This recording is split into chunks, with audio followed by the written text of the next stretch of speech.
إن الحمد لله نحمده ونستعينه ونستغفره ونعوذ بالله من شرور أنفسنا ومن سيئات أعمالنا من يهده الله فلا مضل له ومن يضلل فلا هادي له وأشهد أن لا إله إلا الله وحده لا شريك له وأشهد أن محمدا عبده ورسوله أما بعد فإن خير الحديث كتاب الله وخير الهدي هدي محمد صلى الله عليه وسلم وشر الأمور محدثاتها وكل محدثة بدعة وكل بدعة ضلالة وكل ضلالة في النار.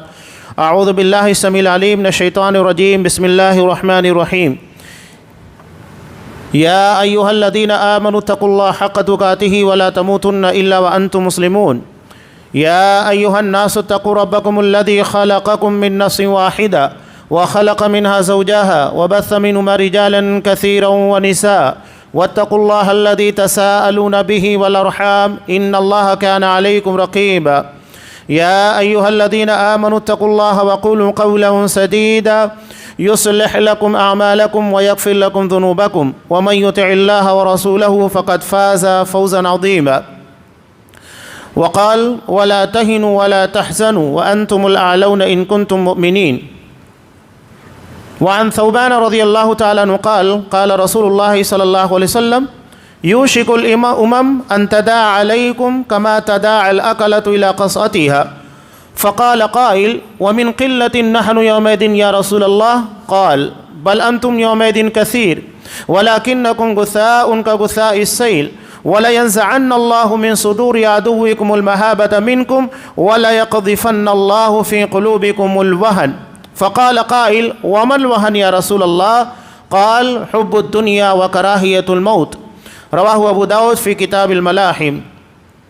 تمام قسم کی تعریفات اللہ رب العالمین وحدہ لا شریک کے لیے لائق و زیبا ہے، جو ساری کائنات کا تنہا خالق و مالک ہے، اور بے شمار درود و سلام ہو اللہ کے آخری نبی جناب کریم محمد رسول اللہ صلی اللہ علیہ وسلم کی ذات مقدسہ پر. محترم سامعین، خطبہ مسنونہ کے فوراً بعد سورہ آل عمران کی ایک آیت میں نے آپ کے سامنے پیش کی، جو جنگ احد کے تناظر میں نازل ہوئی. جنگ احد آپ کو پتہ ہے کہ مسلمانوں کے لیے بڑی تکلیف کا سامان تھا، حالانکہ اسباق بھی تھے کہ اپنی غلطیوں کے بارے میں توجہ دیں اور اس کی اصلاح کریں. یہ آیت اس وقت نازل ہوئی جب مسلمان 70 افراد شہید ہو چکے تھے. خود نبی کریم صلی اللہ علیہ وسلم انجرڈ تھے، آپ کے دندان شہید ہو چکے تھے. یہ حالت آپ صلی اللہ علیہ وسلم کی تھی. ایک ایک قبر میں کئی اصحاب کرام کو دفن کیا گیا، اور اسی جنگ میں حضرت مصعب بن عمیر رضی اللہ تعالیٰ عنہ شہید ہوئے. یہ وہ صحابی ہیں کہ اسلام کے قبول کرنے سے پہلے اللہ نے انہیں اتنا نوازا تھا کہ ایک مرتبہ جو لباس زیب تن کرتے دوبارہ پہننے کا موقع نہیں آتا. خوشبو کا عالم یہ تھا کہ مکہ کی جس گلی سے گزر جایا کرتے تھے پوری گلی مہک جاتی، لوگ کہتے تھے مصعب کا گزر ہوا ہے. یہ وہ صحابی تھے. اور اسلام کے قبول کرنے کی پاداش میں کیا ہوا؟ ساری محبتیں نفرتوں میں تبدیل ہو گئی. مسلمان ہوئے، گھر سے پورا لباس اتار لیا گیا. یہ قربانی ہے. ہم سمجھتے ہیں کہ اسلام کے قبول کرنے کے بعد قربانی نہیں دینا ہوگا، آزمائشوں کے دور سے گزرنا نہیں ہوگا. احسب الذین آمنوا ان یترکوا ان یقولوا آمنا وهم لا یفتنون. کیا لوگ یہ سمجھتے ہیں کہ ایمان لانے کے بعد ان کو آزمایا نہیں جائے گا؟ آزمایا جائے گا. اور جب دنیا دارالامتحان ہے، یعنی آزمائش کی جگہ ہے، تو یہاں آزمائش نہیں ہوگی تو کہاں ہوگی؟ ہر کسی کی آزمائش ہو رہی ہے. اللہ کسی کو مال دے کر آزماتا ہے، کسی کو مال نہیں دے کر. اللہ کسی کو خوبصورت بنا کر آزماتا ہے، کسی کو بدصورت بنا کر آزماتا ہے. ہر کسی کی آزمائش ہے. تو یہ صحابی تھے. ماں کو رحم آیا تو اتنا کپڑا دیا کہ اپنی شرم و گاہ کو ڈھانک سکے، اور اسی حالت میں اپنا گھر چھوڑ کر باہر نکلے. اسلام کی قربانیاں اصحاب کرام نے جو دیے ہیں، ان واقعات کو اور ان قربانیوں کو یاد کرنے کی ضرورت ہے. اور یہ ہجرت جو کہ محرم کے مہینے کے ذریعے جو اصحاب کرام نے ہمیں پیغام دیا، وہ بھی سمجھنا بہت ضروری ہے. تو یہ جنگ احد تھی. صرف ایک جھلک میں نے آپ کے سامنے پیش کی. یعنی مسلمان اس وقت انتہائی ناگفتہ بھی حالت میں تھے. ایسے میں قرآن مجید ان لوگوں کو کہہ رہا ہے فلا تہینوا، کمزور پڑنے کی ضرورت نہیں، یعنی جسمانی طور سے اپنے آپ کو کمزور مت ہونے دو، ولا تحزنوا، غمزدہ ہو کر اپنی فکروں کو کمزور مت ہونے دو، یعنی نہ جسمانی اعتبار سے کمزور پڑنا ہے، نہ فکری اعتبار سے، ذہنی اعتبار سے۔ وَأَنْتُمُ الْأَعْلَوْنَ، تم تمام لوگوں سے بلند رہو گے، ان کنتم مؤمنین، اگر تم مومن ہو، یعنی اگر ہمارا ایمان سلامت ہے، ہم اپنے ایمان کے معیار کے پر صحیح طور کے پر کھڑے اتر رہے ہیں، تو دنیا کے اندر اللہ کہہ رہا ہے کہ دنیا سے سب سے باعزت لوگ ہم ہیں، مومن سے زیادہ باعزت اللہ کی نگاہ میں کوئی نہیں۔ یہ اللہ تبارک و تعالیٰ کہہ رہا ہے بشرطے کہ ہم مومن رہیں، یعنی ایمان ہماری سربلندی کا راز ہے۔ ایمان اگر صحیح نہیں ہے، ایمان کے اندر کھوٹ پائی جا رہی ہے، تو لازمی طور کے پر اللہ کی طرف سے عذاب نازل ہوگا۔ ایمان کے تعلق سے ہم پڑھتے ہیں بخاری کی، مسلم کی روایت، الایمان بضع و ستون او بضع و سبون شعبہ، کہ ایمان کی 60 سے یا 70 سے زیادہ شاخیں، فافضلها قول لا الہ الا اللہ، اس کی سب سے افضل شاخ، سب سے بہتر شاخ لا الہ الا اللہ کا اقرار، یعنی اللہ تبارک و تعالیٰ کی وحدانیت کا اقرار، صرف اللہ ہی عبادت کے لائق، بقیہ تمام لوگوں کی عبادتوں کا انکار ہے۔ اور ادنا حصہ کیا ہے؟ آپ صلی اللہ علیہ وسلم نے کہا اماطۃ الاذی عن الطریق، راستے سے تکلیف دہ چیز کو ہٹا دینا، یہ ایمان کا حصہ ہے۔ ایمان یہ نہیں ہے کہ آپ نے زبان سے کلمہ پڑھ لیا معاملہ ختم ہو گیا، نہیں، زبان سے پڑھنے کے بعد آپ نے اقرار کیا ہے، عہد کیا ہے، اب اس کے بعد ہمارے سارے معاملات مومنانہ ہونا چاہیے، ہر عمل کے اندر ایمان کی جھلک ہونی چاہیے۔ تو یہ آیت اس وقت نازل ہوئی جب مسلمان جنگ احد کے اندر تکلیف میں تھے، پریشانی کے عالم میں تھے۔ قرآن کہہ رہا ہے کہ کمزور پڑ لے، غمزدہ ہونے کی کوئی ضرورت نہیں، وَأَنْتُمُ الْأَعْلَوْنَ، تم سب سے بلند رہو گے اگر تم مومن ہو۔ اب اسی آیت سے منسلک ایک حدیث میں آپ کے سامنے پیش کرنا جا رہا ہوں۔ آج مسلمانوں کے حالات کے تعلق سے ہر کوئی اپنی رائے پیش کرتا ہے، کوئی کہتا ہے سیاسی اعتبار سے ہمیں مضبوط ہونا چاہیے، کوئی کہتا ہے تعلیم اعتبار سے مضبوط ہونا چاہیے، کوئی کہتا ہے کہ مالی اعتبار سے۔ سب سے بہتر رائے، سب سے بہتر مشورہ نبی کریم صلی اللہ علیہ وسلم کا ہے۔ دین کامل ہے، اللہ تبارک و تعالیٰ نے دین اسلام کے تعلق سے حجۃ الوداع کے موقع پر ہی کہہ دیا تھا، جب آپ صلی اللہ علیہ وسلم کے پر دین کی تکمیل کے تعلق سے سورہ مائدہ کی آیت نازل ہوئی، الیوم اکملت لکم دینکم، آج تمہارے لیے تمہارا دین مکمل کر دیا گیا ہے، دین کامل ہے، اس میں کسی قسم کا کوئی نقص نہیں۔ تو جب ہمیں اس طرح کے حالات سے جو آج مسلمان پوری دنیا کے اندر گزر رہے ہیں، ان ساری چیزوں کے بارے میں کسی دانشور یا کسی سیاسی آدمی، ان ساری لوگ یا جو اپنے آپ کو بہت زیادہ ذہین و فطین کہتا ہے، ان تمام لوگوں کی آراء اور خیالات اور افکار سے کوئی لینا دینا نہیں۔ جب نبی کریم صلی اللہ علیہ وسلم کا فرمان ہمارے سامنے موجود ہے، میں وہ حدیث آپ کے سامنے پیش کر رہا ہوں، ساری چیزیں بیان کر دی گئی ہیں، مسلمانوں کے حالات کیوں ایسے بنیں گے اور اس کا حل کیا ہے، تمام چیزیں بیان کر دی گئی ہیں۔ ایک حدیث کے اندر انتہائی جامع روایت جسے امام ابو داؤد رحمۃ اللہ علیہ نے کتاب الملاہی، جہاں جنگوں کا چیپٹر قائم کیا ہے، وہاں حضرت ثوبان رضی اللہ تعالیٰ عنہ سے روایت کیا۔